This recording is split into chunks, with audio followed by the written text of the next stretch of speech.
Well, good morning. Welcome back to Central Ontario and to GP Outdoors. Looks like it's almost spring out here. It's about 5-6 degrees. Snow's melting again. We didn't get much to begin with, but hopefully we're going to get colder temperatures tonight and a lot more snow. Give me a chance to fire up the old blower in the rear blade tomorrow. So I got my fingers crossed.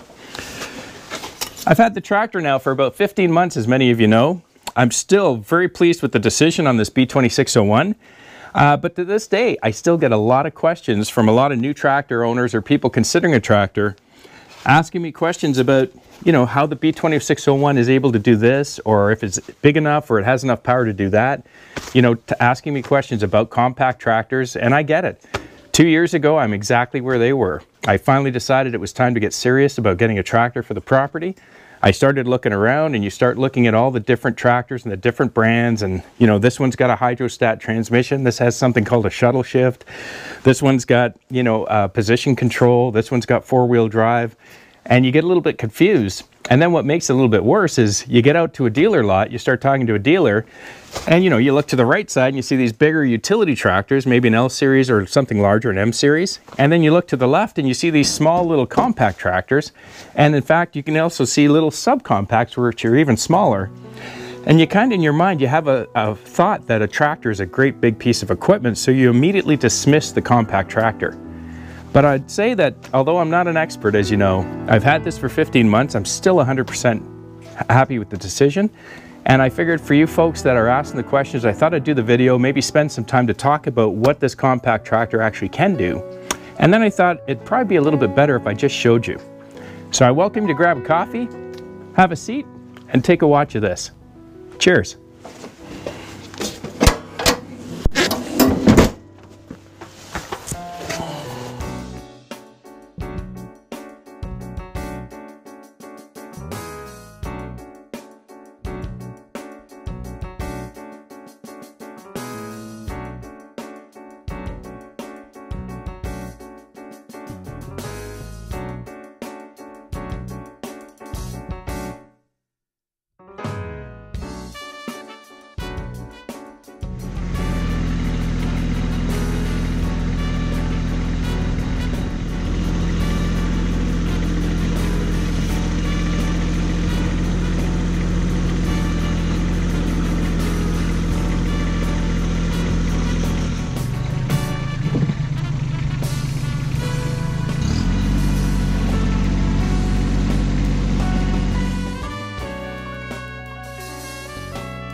So I hope that was a little helpful, give you an idea of the things I've been able to do over the last year or so with that tractor. As I said, I'm 100% happy with it. There has been 1 or 2 or 3 times when I've tried to do something where it just does not have the power to do it. You guys may remember the big, huge triple maple stump that I had out in the back by the shed. And even my friend with his L-Series couldn't get it out. So as you remember, we had to call the big guns in. But generally speaking, it has done at least 99% of everything I've tried to get it to do. Now that doesn't necessarily mean it's the right tractor for you. You may need an L, you may need an M, or some other manufacturer in a different size. But what I'd suggest is if you have a smaller property that's, less than 8 or 10 acres, and you're getting to the dealership and they are suggesting that you also consider one of these compacts, take a look at it and then put it out in your chart, figure out between the differences how much money you have to spend. I get it, you don't want to overspend and get something way too powerful for what you need. But you also don't want to spend a lot of money and find out after the fact that the tractor you bought does not have enough power to do what you need. So anyways, I hope that was helpful for you folks. One more thing I want to talk to you about before we leave. I was watching Joe Lesage's channel last week, and Joe had mentioned that he'd found a channel called TractorMan44. And he had mentioned it on his videos, so I had a little bit of time on the weekend. I thought I'd try it out, TractorMan44. And sure enough, love the channel. It has now become my favorite channel currently. And in fact, I actually binge watched that channel on the weekend. In fact, my wife, it got late in the night, my wife came down the stairs, took a look.